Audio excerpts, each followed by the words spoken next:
All right, welcome in. Cube Show Podcast, college football podcast comes to you weekly, and we've been discussing some top 5 position groups in the SEC over the past couple of weeks. Going to keep that going. Finished up my UFL duties, so we can probably get back to Sundays, as I think this weekend is also the last weekend of baseball for the summer.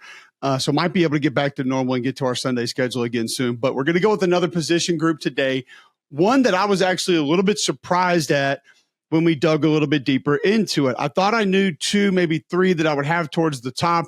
I didn't think maybe 3, 4, 5, and then another 2 or 3 may be as difficult as they were to decide who was in the top 5 or who was out of the top 5, or maybe where they would be or who should be in front of who. So we're going to go to the top 5 SEC defensive lines as they stand today, right now in the Southeastern Conference. You guys know each and every week we're brought to you by Wickles Pickles, wickedly delicious. We've always got them here. We love them. We snack on them. We eat them. We put them on things. We use them in different recipes. Go to wicklespickles.com today. You can check them out.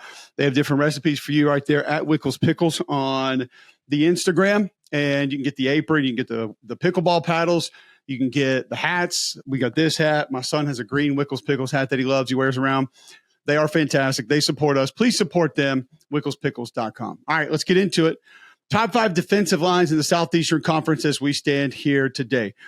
While we look around this group, we don't see a lot of Derek Browns, Quinnen Williams, Jordan Davises, Marcus Strouds, Gerard Warrens. There just don't seem to be a lot of those individually dominant guys that, the Jeffrey Simmons that, when you go play that dude, it's going to be a problem. The Booger McFarlands, the Glenn Dorseys.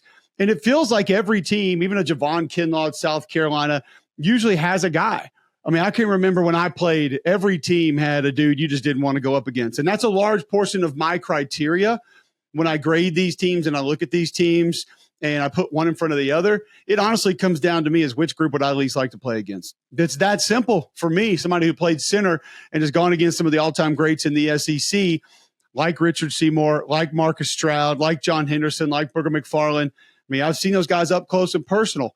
Gerard Warren was a number 3 overall pick. Cornelius Griffin at Alabama, Willie Blade at Mississippi State. I think I know what it's like to know what guys you don't want to have to face on a regular basis.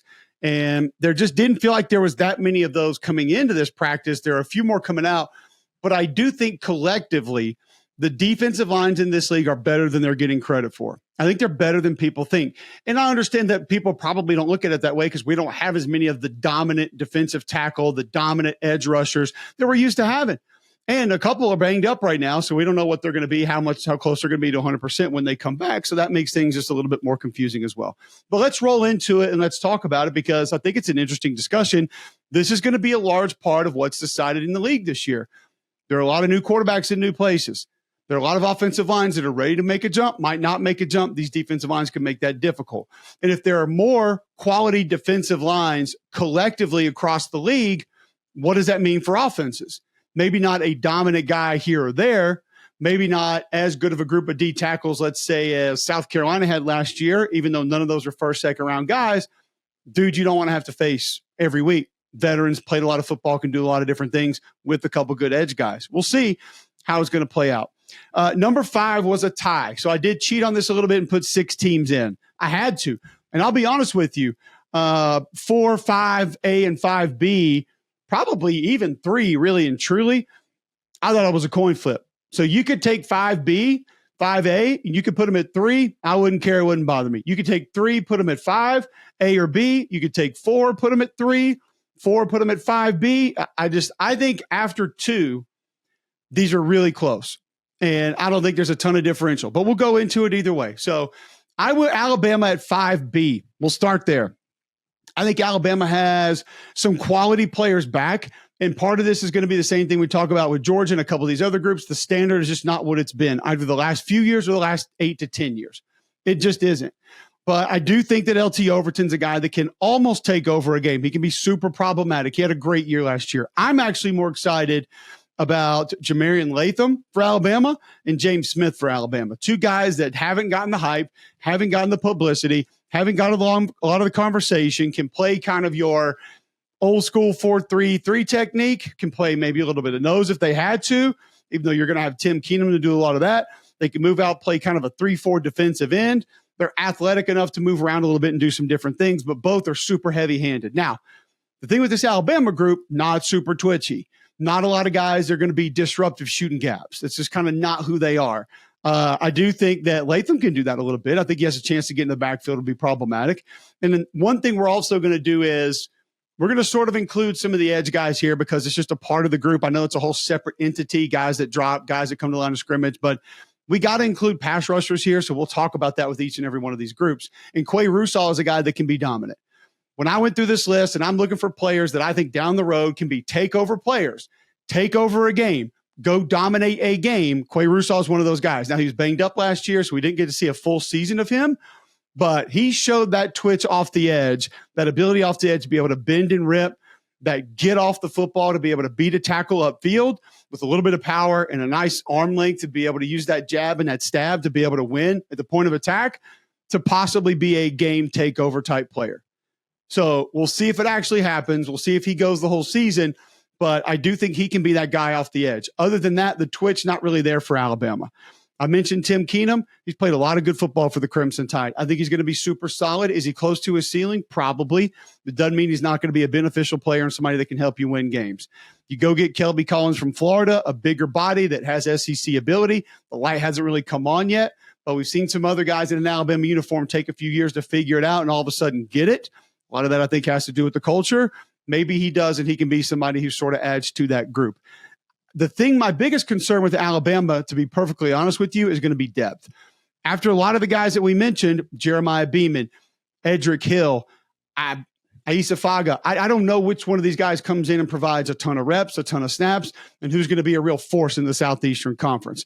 Frontline guys feel great about. You look at exactly what you're going to get there, know what you're going to get there. Second wave, not really sure. And that's going to be different than some of the other teams that we talk about. I think it can be a good group. I think it'd be a group that goes a lot of way helping you win football games. Is it going to be a consistently dominant group? I don't know if I'm ready to put them in that category just yet. Dominant at times and has to stay healthy is how I would qualify this Alabama defensive line right now. 5A for me is going to be Tennessee. Part of this is just hard because they lost so much. It's tough to get a true gauge of who a guy is sometimes when you have the ability to roll the way Tennessee did last year. They almost played 3 full defensive lines, which is unheard of, number one, in the Southeastern Conference, and number two, in today's college football with the transfer portal, what it is. But you have some real players that are going to be back on this Tennessee defensive front. Make no mistake about it, regardless of who's gone to the NFL. Now, they might not have a James Pierce with that kind of twitch off the edge, but you look at a Joshua Josephs, had a lot of wins last year. The statistical productivity might not be there, but one, think about other guys that were eating up plays along that defensive line. You have probably playing 6-7 NFL guys on that defensive front last year. And then two, the interior guys are going to be able to get there first and make plays, make things happen. And you're rotating, so you're not getting as many snaps. I'm not worried about the productivity with him. I think he's got great length. He's a bigger, thicker body off the edge, but I do think he has enough twitch to win consistently. He's a guy that I like. Dominic Bailey is somebody who could also move out to end, play down inside a little bit, give you a little bit more twitch as a pass rusher inside on third and longs or passing situations. So another guy that I really like there. Where I think Tennessee separates itself from Alabama is the depth with the bigger bodies. Jackson Moy played last year. We've seen him. We know what he is. He can be a run stopper. I mean, he can be an anchor on that defensive line that's not going to be able to be moved. Nathan Robinson with him. Davin Hobbs played a little bit last year. We saw what he's capable of. And Bryson Easton's been a player for a while. Played a lot of snaps there for Tennessee. So you have 3-4 very capable bodies inside that can anchor, that physically can be a problem for teams to deal with. Then you have a couple versatile pieces that can move in out, and you have a couple guys off the edge that can consistently win as pass rushers. So, I mean, maybe Isaiah Campbell comes in as a freshman and gives you more reps. I'm not really going to bank on that because I don't know, and it's not my specialty to follow recruiting. But I think Tennessee still has good numbers, still has guys individually that can consistently get wins, and gives you different body types at different places. So you kind of have that 3-4 end that can have enough speed and twitch to get outside, or you can go down inside and still be able to hold up and not get bullied and pushed around. You have some twitch on the outside. I think this is probably a little bit bigger, more physical group all around than last year, but I also think that they're not quite as deep. So we're going to find some guys when they have to play 30, 40% more snaps than they did a year ago. It's going to be a good group, and Tim Smith does a good job with those guys. So Not overly concerned about what they're going to be. I think that's going to be a strength of this Tennessee football team. All right, guys, don't forget about Game Day Men's Health. Listen, if you're feeling on edge, if you're tired, if you lack energy, Game Day Men's Health wants to help you. Even now, maybe anti-aging skincare, or if your joint health isn't where it needs to be, you're struggling with arthritis, moving around every day, they have peptides in stock that can help you with sleep. They can help with anti-aging. They can help with weight loss. They have multiple weight loss programs at Game Day Men's Health. So all you want to do right now is go to GameDayMen'sHealth.com, sign up for that free consultation. You get a free PSA test, free testosterone test. They're going to give you a baseline of where your health is, and they're going to present the different options they have to be able to help you. They're not going to try to push you into things that you don't need. And keep in mind right here, there is no cost getting started, or minimal cost getting started at Game Day Men's Health. Very different than a lot of other competitors around your town. It's not normally the way that it works. Good people, great atmosphere, locker room environment. If you need to lose weight, if you want to feel better, why not take advantage of the free consultation, free PSA test, free testosterone test at Game Day Men's Health by going to GameDayMen'sHealth.com. All right, so number 4 is going to be Florida. Once again, remember, 5A, 5B, 4, 3, coin flip. Put the names in a hat, draw them, don't really care where they end up. This was just some benefit of the doubt stuff, and this was some individual play that maybe I'm going to lean one way or the other. This Florida group is flat out being slept on when we're talking about defensive lines in the SEC. I don't think people nationally nor regionally have any idea how good Tyreek Sapp can be, and I don't think they have any idea how good Caleb Banks already is. Caleb Banks should be talked about as one of the best defensive linemen in the SEC right now. I hear almost no one other than Greg McElroy with me on my radio show in Birmingham talking about him this way. I also don't listen to Florida podcasts very often, and I don't listen to radio in Gainesville. So maybe they are, but folks outside of that little perimeter are not speaking of him that way. He deserves to be mentioned that way. He is as close, I believe, to a takeover interior defensive lineman in this league. Somebody who can go into a game and can physically wreck you, can physically do things that just no one can do about. Well, kind of like what 99 for Florida did 2 years ago against Tennessee, and just go out there and single-handedly win a game. He can be that type of a player because he has the quickness to be able to shoot gaps left and right. He's strong enough to hold the point of attack. He can win with brute force. He can win with quickness, and his technique has really come a long way. I think it's another thing that can benefit him moving forward and where he's ahead of some of the other guys that we're going to talk about. So you throw in a George Gums, who sometimes might be off the ball, sometimes might be on the ball. The transfer that came in last year gives you a wiry, bendy, flexible. It's almost like George Gums is a fitting name because he reminds me of Gumby when I'm watching him play football. Like, that's how loose and flexible and bendable he is, which is a problem when you're rushing the passer. He's got great twitch. He's got great length. And I think after seeing a year of what the SEC is coming back again this year, he could be a real problem for SEC offenses this upcoming season. So you have a Banks inside, a Sapp that gives you kind of a bigger edge guy. You have Gums that gives you that twitchy guy. You throw in Cameron Jones that's played some. Jamari Lyons has played some. Now we're looking at exactly what this team needed the last 2 years was legitimate depth. Guys who can potentially come in and not only have to bank on and rely on the first wave, but the second wave can come in and there's not going to be a whole lot of drop off. I think that's what you're looking at with Florida this year. I love the versatility. I love the playmaking ability. And honestly, overall athleticism is something that probably should have put them at 3, but there's still a little bit of, I'll believe it when I see it from a consistency standpoint with this group. I've seen the flashes. I've seen certain games, certain quarters, certain series. I want to see it every series, every game. And I think they've got it in them. This has a chance to be one of the most dominant. I'll rephrase. Maybe not dominant. This has a chance to be one of the most disruptive defensive lines in the country this year. Definitely in the SEC. I'm high on this Florida group. I like this group. I realize the dude from New Zealand's going to get pissed off that they're number 1, but I don't really care. This is a group that I think has a chance to even climb ahead of 4 heading into this college football season. All right, SEC defensive line number 3. It's the Georgia Bulldogs. Do they get a little bit of the doubt? Yeah, they do. Do they have the guys they had 4 years ago? No, they don't. That's okay. 3 years ago? No, they don't. It's fine. Here's what I have seen from this group that I like a lot. It's very similar to what we talked about with the Georgia offensive line that a lot of people really got pissed off about. I have seen this group play in spurts, play really well. So I've seen Jordan Hall play well in spurts. I've seen Christian Miller play well in spurts. I've seen Nasir Johnson play well in spurts. You go get Elo Mendoza, who we talked about in our impact transfer list a couple of weeks ago.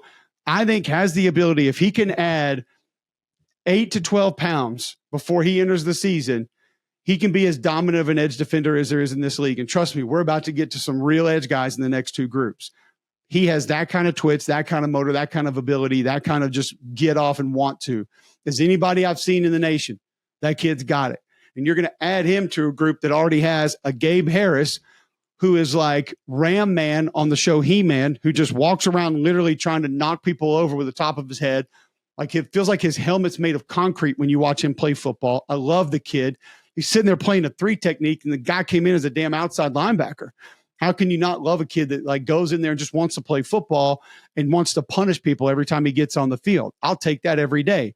Now, Jordan Hall might not be quite as heavy as our prototypical interior Georgia defensive lineman that we're used to. However, I think he can be problematic, and I think he can be disruptive. Christian Miller's played some really good football. I mean, we've seen him be able to win at the point of attack, strike and shed with his hands and win. It just, one, hasn't consistently gotten all the reps. Two, hasn't always been that guy on a very regular basis. So you take Nasir Johnson, another guy that's played some football that I think has probably flashed more than anybody else on this group that's going to be back. So you have a lot of guys that have played good football in short spurts. And we know the high level talent is going to be there for this Georgia group as well. I also think the numbers are going to be there. I love going to get the edge guy that you get that's going to be able to come in and provide something different, that maybe you had to use someone that you wanted other places down on the ball at more times than you wanted to a year ago. And now you'll have in there a little bit more often. But I like a lot about this group. I understand it's not as flashy as we've seen, similar to the way we talked about Alabama's. But you're going to have a couple that can hold the point of attack. You got a disruptor or two up front, and you have that versatility as well. And the one thing about the Georgia group that you're going to see more times than not is the technique and the fundamentals are going to be there. Guys are not going to consistently get their shoulders turned. Guys are going to use their hands and strike and shed. Guys are going to understand what gap to be in. And the thing that they get this group to do better than anybody else, maybe not anybody else, but I don't know any other that does it a whole lot better than they do. Kirby and his group get them to sell out on their blitzes and their stunts better than anybody else. They know exactly where to hit a gap. They know exactly how to roll off somebody else. I mean, when they are taught to tee off right off that defensive tackle's butt cheek, that's exactly where they're going to be. And they know when to loop around, how to take a penetrator and use him and disruptive and be that guy and not try to be someone who shoots and penetrates and then goes and gets the quarterback and doesn't help the game work. They sell out for the system more times than not. And that's why I give them a little bit of an edge, because that's what their coaches do, is how they operate, and they've done it for a long period of time. So Georgia's going to come in at 3. All right, don't forget about our friends at Roback.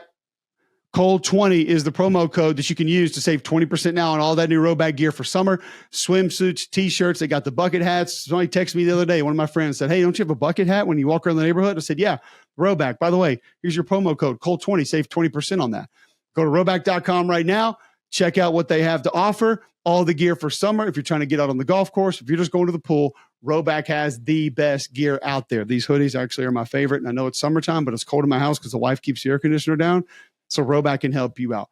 Roback.com, promo code Colt20, save 20% today. Number 2 is going to be Texas. Now, this is a tricky group. I get it. There are going to be ways for you to pick this selection apart. I understand that. I know that. And I'm fine with it. But when you are as good as this group is on the edge, I almost don't give a shit about the rest. I'm going to be perfectly honest with you, because we could go to LSU and talk about their group, and I do think there are things to like about this LSU group. I like going to get in Jack Pyburn. I like the fact that you're going to go and bring in Harold Perkins off injury, and maybe he can be that guy off the edge. Like that's fine. But I don't know another team in college football right now that has as much off the edge as what Texas has. Trey Moore has led his conference in sacks in the past. Colin Simmons showed he can be a dynamo off the edge last year as a true freshman. Now he knows what it's all about, and he's going to be back. And Ethan Burke is as solid as they come, is just a hard hat, lunch pail, utility guy, dirty work player off the edge. Do whatever you need him to do to be able to make things happen. The edge presence here, when also you can take Anthony Hill, add him there, and he gives you a legitimate presence as well. I'm not going to necessarily add him to that group, but just keep in mind that also can be a part of it. So the problem with Texas then becomes, How do you replace the defensive tackles? Because Sweat and Murphy 2 years ago, remember, no way we could replace that. That could never happen. And then you had 2-3 guys last year like Vernon Broughton and company that did end up being close to what they were and were enough for that defense to be more than successful. So you roll the dice a little bit here and you go get a couple of transfers like Cole Brevard, Hiru Kanu, Travis Shaw, and you see if they're going to work out again. They did go get the numbers. We've seen Alex January in a Texas uniform. I know he's got that ability to be a player inside, and you did go get guys that have legitimate snaps played at high-level football. So I understand that, too, maybe a little bit of a roll of the dice with the transfers coming in. But number one, they've now done it in consecutive seasons. And number two, they're going to draw so much attention to the edges that life's going to be a lot easier inside than it's been for the last two groups anyway, because the edges of this group are going to be problematic for a lot of folks. And you've got the extra bodies where on 3rd and long, you're going to be able to add more twitch, more speed, more athleticism, more quickness inside to be able to be disruptive. So we've seen this defense sort of morph a little bit the last couple of years to their styles of play and the way they handle themselves in different situations. Don't be surprised if they do that again. Don't be surprised if there's more lighter bodies on the field closer to the line of scrimmage to utilize that athleticism, that quickness, and that speed to be disruptive. But I cannot ignore what is back on the edge for this Texas defense and not put them towards the top of this list. It's too good. It's too problematic. And it offers so much that not any other team, or maybe not many other teams in college football, are going to be able to offer. I like this group a lot. Now, D tackles are going to have to step up. Some transfers are going to have to come in and be those dudes. Now, you got apparently Josiah Sharma and a couple of the other Justice Terry coming in as freshmen. Look like they might be able to help. Once again, I don't know what that's going to be like, but I know they got guys that they think they might be able to lean on for a couple snaps a game. We'll see how it plays out right now. Texas at 2. The easiest team for this list to select was number 1, and it's Oklahoma. And folks, it ain't even close. I'm just going to be honest with you. This was not a debate with Texas. This was not a debate with Georgia. This was not a debate with Florida in my head. Oklahoma by far has the best defensive line in the SEC, and it is by a landslide. I mean, they literally have a 40-yard head start on everybody else. The defensive tackle depth is off the freaking charts for this group. We saw Jaden Jackson play meaningful snaps last year. Dominic Williams, the TCU transfer, played meaningful snaps last year. David Stone was supposed to be that guy when he came in and be dominant, but guess what? Grayson Halton came in, and all of a sudden he was that guy. Jaden Jackson also was that guy. Now you've got Marvin Jones Jr. coming in out of Florida State and Georgia. That gives you an intriguing body type that I don't know exactly how they're going to use, because he, to me, is more of a 4-down defensive end in a bigger package. But could you use him in some 3-down stuff occasionally? I think you probably could. And the fact that Brent Venables is going to go back and call the defense, I think he probably has an idea how he wants to use him. And we've seen him use a lot of the 4-down D end body types when he was at Clemson. So it's not like I don't think they're going to get him on the field. He just might be a little different than what they've had the last couple of seasons. Well, so you got Halson, Williams, Jackson, Stone, all inside, all that can play, all that have ability. You get a bigger body in Marvin Jones that can maybe hold up a little bit better off the edge. And you add R. Mason Thomas, who had 12.5 tackles for loss, 9 sacks last year, off the edge with legitimate twitch, legitimate speed. And don't forget, 34, Adebawore, he was supposed to be the guy that blew up last year coming out of spring and just hasn't really found his way yet. There are a lot of guys on this defense that I think can be problematic. Danny Okoye is somebody who they liked last year that maybe can also contribute. But when you offer me up 4 defensive tackles that have played in this league and played well in this league, held up not only at the point of attack, taking on double teams, but also been disruptive, also showed me pass rush ability, and you add a guy with 9 sacks on the edge back to that, and then on top of that, you bring in Marvin Jones, who has flashed absurdly in his career, you've got the number 1 defensive line in the SEC. They're also going to allow, I'll say this, part of this is what this group's going to be allowed to do. They're not just going to sit there and wait on you. They're going to attack. They're going to attack north and south. They're going to attack east and west. They're going to attack around one another. They're going to attack one way. They're all going to go the different way. They will give you reasons to struggle with them outside of their athletic ability, their technique, their fundamentals, their hands, their weight, any of that. So on top of that, now you're going to take all that ability we discussed, all the quickness, all the twitch, all the arm length, and you're going to allow that to be put on display on a more regular basis because of the freedom that you give that group. It wasn't a difficult spot for me. It was very easy for me to choose Oklahoma, the number one defensive line in the Southeastern Conference as of today, heading into 2025. So there you go. Top 5, kind of 6 defensive lines coming back in the SEC. Now, were there a couple others that we looked at? Like I mentioned, LSU. Yeah, I think there's an opportunity there for them to be pretty good. Obviously, you're going to need some guys to stay healthy. Obviously, you're going to need some guys to come back and be solid players. I think Ole Miss just lost too much for me. Keldrick, Falk, and Auburn have a chance to be better. Arkansas, I think, just lost too much. Missouri has gone now multiple seasons losing a lot, but I think is going to have a solid group coming back this year. Just don't know if they can compare to what they have here. Is Dylan Stewart amazing? Yes. He doesn't have that cast that he had coming back last year. And with all the turnover at South Carolina, I couldn't put him on this list. I just don't think they were there. Similar to A&M. Couple of nice players back, but because of what's gone, I don't think you're near, or I don't think you're ahead of any of these teams that I put just here. Once again, I'll emphasize this or re-emphasize this. Going through this process, a lot better overall at this position in the league than I imagined. Does that mean it'll be more problematic for the offenses? We'll wait and see how these groups play, but we saw last year the couple of the groups that did have great defensive lines, A&M, Ole Miss, South Carolina, were more problematic than maybe a lot of people thought they were going to be specifically in that area. It's going to be fun to watch. Looking forward to it. Please go subscribe. I appreciate all the comments. Last couple of videos, we've done well with these top 5s. We'll keep them rolling. Tell me how dumb you think I am. It's fine. I really don't care. I go by the film. I watch the film. I tell you guys what I see. You know how it works during the season. If you haven't been with us during the season, I watch all the SEC games. I regurgitate what I saw. There's no stats. There's no numbers. There's no BCS formula. We don't do arithmetic here. We watch film. We tell you what we think about the guys. And that's what I share with you now, what I've seen from in the past and what I think they're going to be moving forward playing together. So always appreciate it. Go check out Wickles Pickles. Also, don't forget about our friends at Game Day Men's Health. Game Day Men's Health. Actually, you know what? Scratch that. Just end it. I'm going to end it, and then I'll do the 2 reads. So we'll be back next week with another top 5. Go subscribe wherever you get your podcasts and subscribe right here on YouTube. I appreciate you being with us.